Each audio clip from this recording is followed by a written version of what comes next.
Hey, everybody. Welcome to Mars's entry into Cancer. That's going to happen on September 4th, 2024, where it will spend the next 2 months. And it will be in the sign that rules our origins, our country, our home, our hearth. Mars is naturally not the most comfortable in the sign of Cancer. It's what is considered in fall. It's in opposition to where it is exalted in Capricorn.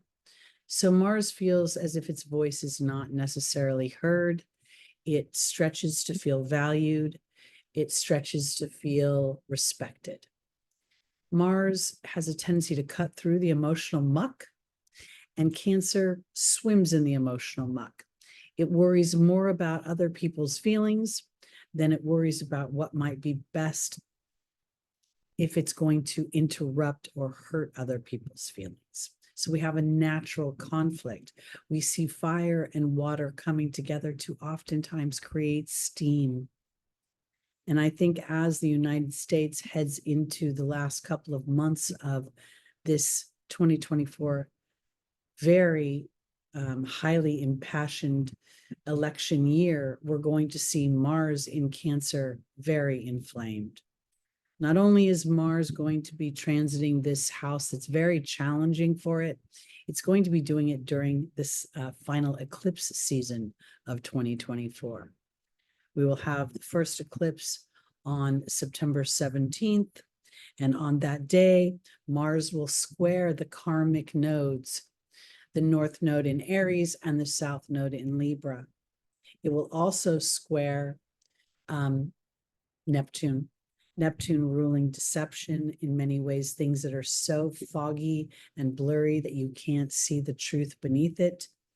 And Mars will begin a quincunx, which is a blind spot to its co-ruler Pluto. So Mars is going to have to dig deep into its emotional body to find the truth. And at the same time, it's going to be swimming through waters that are asking it to think about others before the self. This is unnatural for Mars. Mars is going to want to, basically war with anybody that doesn't agree with or threatens the sense of security that Mars thinks is important. We all carry a Mars energy within us, and we all carry the Cancerian moon energy with us. And during this 2-month period, those standing in awareness are going to be challenged in many ways to be able to integrate those two things.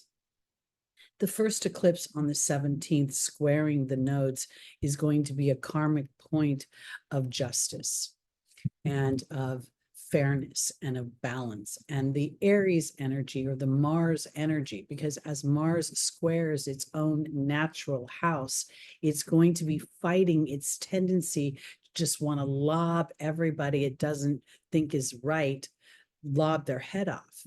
And yet that Cancer energy is going to be sitting in the background, telling Mars that you will not be as effectual as you want to be if you just react.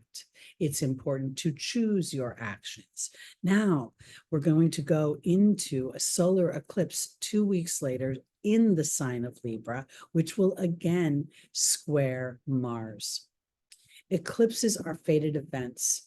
They bring in situations, people, and dynamics within about a 6-month period of time that offer us choices of belief, choices of action, choices of thought. And thought and belief are not always the same thing, because you may believe one thing, but you think you need to do something else. So this is a very pivotal time. Mars will move into the sign of Leo about just around the day of the election, depending upon where you are in the world. That is November 5th, 2024. And at that time, it will make an opposition to Pluto. Pluto rules criminal behavior. It rules toxic waste. It rules really deep-seated control and dominance through fear. It rules other people's money in a more mundane way. So I think what we're going to see is a lot of challenging human activity. And as we stand here 2 months before the election with the awareness that Mars is going to kick up the dust. Mars is going to make many, many people want to go to war for their beliefs. Jupiter will also start its retrograde during this period of time. That retrograde will start on October 9th. So Mars will be about halfway through Cancer when it will be revisiting so many dynamics that that affect not just yourself, but your roots, your country. The fourth house, Cancer, rules the country of origin, your ancestral, many ways, history, the human history, rather than the 12th house, Pisces, soul history. So we're going to go into this in more detail as the months, as the weeks go by. But I wanted to do a short video to give you a heads up because the energy is going to change pretty dramatically tomorrow.